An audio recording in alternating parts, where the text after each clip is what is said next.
के साथ खबरों में आगे बढ़ते हुए आपको एक और जानकारी दे देते हैं कि विक्टोरिया गौरी की नियुक्ति का मामला, विक्टोरिया गौरी को एससी से बड़ी राहत मिल चुकी है। नियुक्ति के खिलाफ याचिका सुप्रीम कोर्ट ने खारिज कर दी है और जस्टिस संजीव खन्ना की बेंच का यह आदेश सामने आया है। मद्रास हाई कोर्ट में एडिशनल जज के रूप में नियुक्त हुई वकील की नियुक्ति के खिलाफ कल दायर हुई थी यह याचिका। तो याचिका में ईसाई और इस्लाम धर्म को लेकर के उनके पुराने आपत्तिजनक बयानों का हवाला भी दिया गया।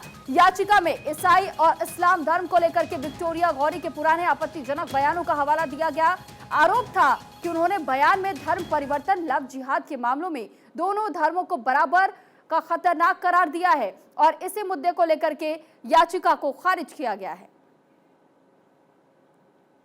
Passed by the court is perfectly all right. Actually, this should have been the decision of the court. Otherwise, it would have created a very wrong precedent. जो भी कोर्ट ने किया है बहुत अच्छा किया है और मुझे लगता है कि इससे बढ़िया डिसीजन नहीं हो सकता था। अदरवाइज एक बहुत ही गलत प्रेसिडेंट काम हो जाता। कोर्ट ने ये कहा है कि there are two factors to be considered by the collegium. One is eligibility, another is suitability. Both the factors the collegium of the High Court, the collegium of the Supreme Court, they consider very well. दोनों factors को eligibility, आप उस संविधान के तहत आप eligible हैं नहीं हैं, सुटेबल हैं कि नहीं कि आप जज के पद को आप बरकरार रखें। तो ऐसी स्थिति में collegium, the government, the state government, the central government, the IB, so many agencies, so many authorities, they consider the suitability and the eligibility.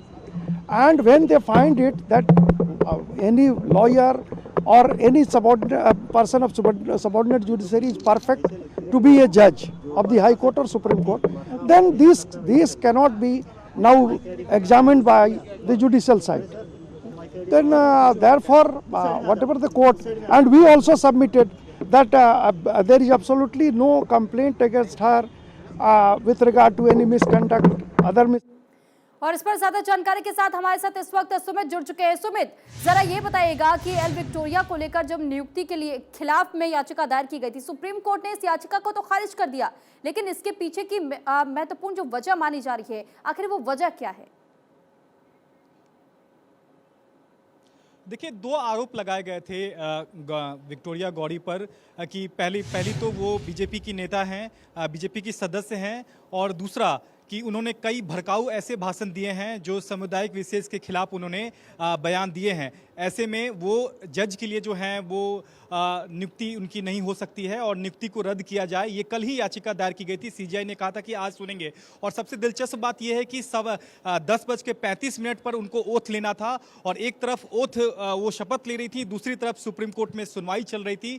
और जस्टिस खन्ना की बेंच ने पहले ही साफ कर दिया कि जब कॉलेजियम किसी भी सदस्य को लेकर नियुक्ति की सिफारिश करता है तो उसके हर पहलू पर गौर करता है। ऐसे में कॉलेजियम ने सभी बातों को ध्यान में रखते ही केंद्र सरकार को नियुक्ति की सिफारिश भेजी थी। ऐसे में उनकी नियुक्ति को रद्द नहीं किया जा सकता है। और सबसे अहम बात जो याचिकाकर्ता आरोप लगा रहे थे कि उनका जो बैकग्राउंड है वो पॉलिटिकल है। ऐसे में जस्टिस संजीव खन्ना और BR गवई ने कहा कि पॉलिटिकल बैकग्राउंड हमारा भी है, लेकिन इसका मतलब ये नहीं है कि हम उसको जजशिप में लाते हैं पॉलिटिकल बैकग्राउंड को।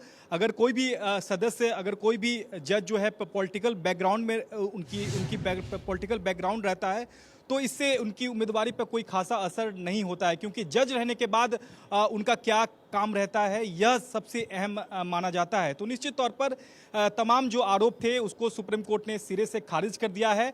और सुनवाई के दौरान बार काउंसिल ऑफ इंडिया के चेयरपर्सन भी मौजूद थे, मनन कुमार मिश्रा। उन्होंने यह माना है कि सुप्रीम कोर्ट का ये जो फैसला है वो बिल्कुल सही है, क्योंकि कॉलेजियम जब किसी नाम को लेकर सिफारिश केंद्र सरकार को भेजती है तो तमाम बातों पर गौर किया जाता है। और सुप्रीम कोर्ट ने आज अपने आदेश में साफ कर दिया है कि वो कॉलेजियम का फैसला को वापस लेने नहीं जा रहा है। और एक तरफ सुप्रीम कोर्ट में सुनवाई हो रही थी और दूसरी तरफ जस्टिस, एक तरफ हम कह सकते हैं क्योंकि वो वकील थी, अब जस्टिस हो चुकी हैं, जस्टिस विक्टोरिया गौरी शपथ भी उस वक्त ले चुकी थी। उसके बाद सुप्रीम कोर्ट ने पहले ही साफ कर दिया था कि इसमें सुप्रीम कोर्ट कोई दखल देने नहीं जा रहा है और नियुक्ति एक तरफ नियुक्ति होती है, एक तरफ शपथ होती है और दूसरी तरफ याचिका खारिज हो जाती है। तो निश्चित तौर पर जो आरोप लग रहे थे उसका खंडन सुप्रीम कोर्ट ने ही साफ कर दिया है कि कॉलेजियम ने जो भी फैसला लिया था वो तमाम परखों, तमाम दलीलों को ध्यान में रखते हुए लिया था। ऐसे में जो भी आरोप लगाए जा रहे हैं वो बेबुनियाद है।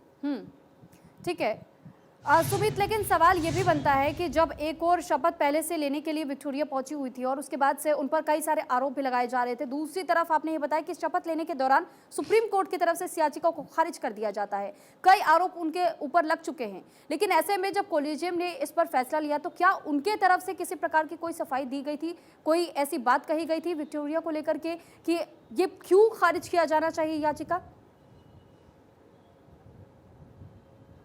देखिए, इस पूरे मसले को लेकर दो आरोप जो लगाए गए थे वकील रामाचंद्रम की ओर से, उनका कहना था कि पहली तो वो बीजेपी की सदस्य हैं, उसका जवाब सुप्रीम कोर्ट ने सुनवाई के दौरान ही दे दिया। सुप्रीम कोर्ट ने कहा कि ये तो एडिशनल हाई कोर्ट की जज हैं, हमने देखा है कि 2008 में एक पॉलिटिकल बैकग्राउंड रहने के बावजूद भी कई ऐसे सदस्य हैं, कई ऐसे जज हैं जो कि सुप्रीम कोर्ट के जज बने हैं। इसका ये मतलब नहीं है कि कोई भी अगर पॉलिटिकल बैकग्राउंड से आता है, इसका ये मतलब नहीं है कि वो जज नहीं बन सकता है।